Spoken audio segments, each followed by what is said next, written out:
Complaint register मिलेगा?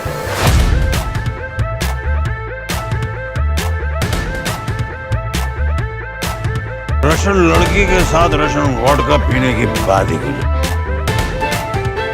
अब अगर प्लेन पानी वानी में उतर गया तो मुझे पता ही नहीं होगा कि मुझे करना क्या है, और अगर मेरी जान चली गई तो इसका जिम्मेदार कौन होगा? कैसे की बिग बी ने शुरुआत, किसने कराई थी अमिताभ की बॉलीवुड में एंट्री, अमिताभ के कितने प्रोजेक्ट पाइपलाइन में हैं? बॉलीवुड के शहंशाह आज 11 अक्टूबर को 80 साल के हो गए हैं। अमिताभ बच्चन को फिल्म इंडस्ट्री में आए 55 साल से ज्यादा का समय हो गया है। उनका 80th बर्थडे सिर्फ उनके लिए ही नहीं बल्कि हिंदी सिनेमा के लिए भी मील का पत्थर है। 1970 के दशक से अब तक बिग बी ने 200 से अधिक फिल्मों में अभिनय किया है और ये उद्योग के सबसे व्यस्त सेलिब्रिटी में से एक बने हुए हैं। जबकि उन्होंने 1969 में के.ए. अब्बास की 7 हिंदुस्तानी के साथ अभिनय की शुरुआत की। अब तक 55 साल हो चुका है इस मूवी को और अभी भी उनकी विरासत में योगदान करने के लिए और भी बहुत कुछ है।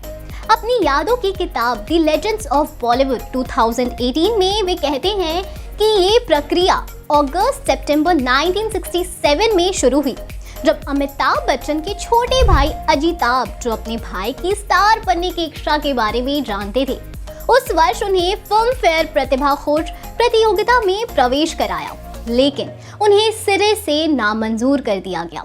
इसके बाद उनकी मां तेजी बच्चन ने कदम उठाया और अपनी मित्र प्रधानमंत्री इंदिरा गांधी से संपर्क किया, जिन्होंने बदले में अपनी दोस्त नरगिस दत्त को फोन किया और उनसे अपने पति सुनील दत्त से बात करने और कुछ व्यवस्था करने का अनुरोध किया। इसके बाद सुनील दत्त के अजंता आर्ट्स के प्रभारी राज ग्रोवर को फिल्म फेयर से विचाराधीन युवाओं की तस्वीरें लेने का काम सौंपा गया और अगले ही दिन नरगिस उनके साथ मूवी निर्माता B.R. चोपड़ा के घर गई और उन्हें अमिताभ की तस्वीरें दिखाई। चोपड़ा ने बस एक सरसरी निगाह डाली और उन्हें वापस मेज पर रख दिया, लेकिन जब उन्हें बताया गया कि श्रीमती गांधी ने उनकी सिफारिश की है तो उन्होंने करीब से देखा और टिप्पणी की कि उनके चेहरे के बारे में कुछ विशेष था।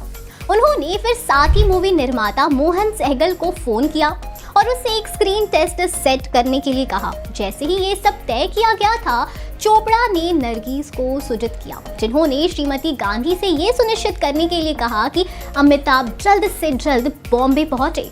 दत्त ने ग्रोवर को आते ही उन्हें अपने घर लाने का काम सौंपा, जो उन्हें 9 सितंबर को किया। जब वो आए तो उन्होंने पाया कि दत्त पास में साधना के घर एक पार्टी में गए थे, लेकिन नरगिस ने एक नोट छोड़ दिया जिसमें ग्रोवर से कहा गया था कि उसे ले आओ ताकि वो उसे कुछ सितारों से मिलवा सके। हालांकि जैसे ही ग्रोवर और अमिताभ वहां पहुंचे, बाहर खड़े सुनील दत्त के एक संपर्क ने उनकी उपस्थिति पर सवाल उठाया और उन्हें बेरुखी से जाने के लिए कहा।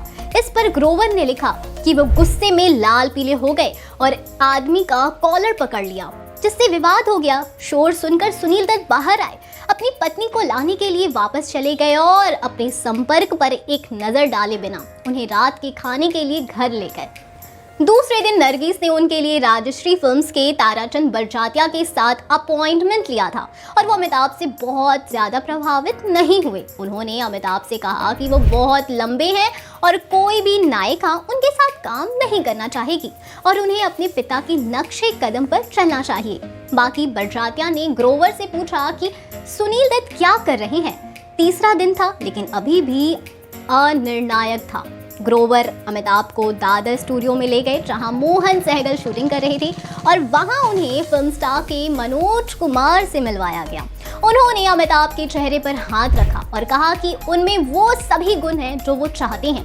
फिर सहगल आए और कुछ देर तक शालीनता से बातें की, लेकिन बाहर ग्रोवर से कहा कि उन्हें आश्चर्य है कि नरगिस ने अमिताभ में क्या देखा, क्योंकि जाने में कुछ समय था। ग्रोवर अमिताभ को लंच पर ले गए और फिर उनसे पूछा कि क्या वो राजेश खन्ना से मिलना चाहते हैं।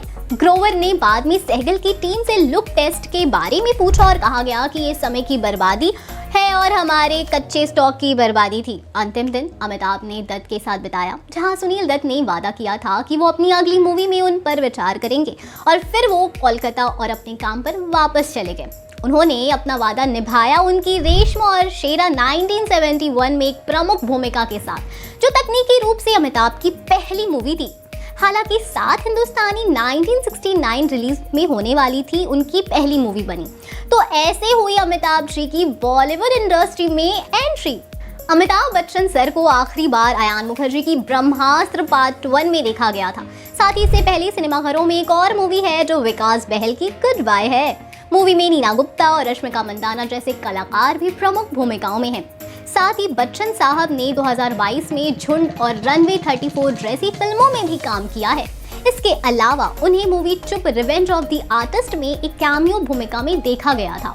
इन फिल्मों के अलावा वो वर्तमान में प्रसिद्ध शो कौन बनेगा करोड़पति 14 को होस्ट कर रहे हैं। साथ ही अमिताभ बच्चन की आगामी रिलीज 5 दशकों से अधिक समय से एक्टिंग में है। अमिताभ बच्चन अजय हैं और उन्हें सही मायने में उद्योग का शहंशाह कहा जाता है। अपनी नवीनतम रिलीज के साथ उनके पास कई अन्य परियोजनाएं भी हैं जो पाइपलाइन में हैं। साथ ही ऊंचाई 11 नवंबर 2022 को रिलीज की जाएगी, जो एवरेस्ट बेस कैंप तक एक साथ ट्रैक करने वाले 3 दोस्तों की कहानी पर आधारित है। बच्चन अनुपम खेर और बोमन ईरानी जैसे अभिनेताओं के साथ दिखाई देंगे। तो आप अमिताभ बच्चन की मूवी के लिए कितने एक्साइटेड हैं, हमें कमेंट में जरूर बताएं। हम फिर मिलेंगे एक नई वीडियो के साथ। तब तक खुश रहें एंड सेफ रहें। Bye bye.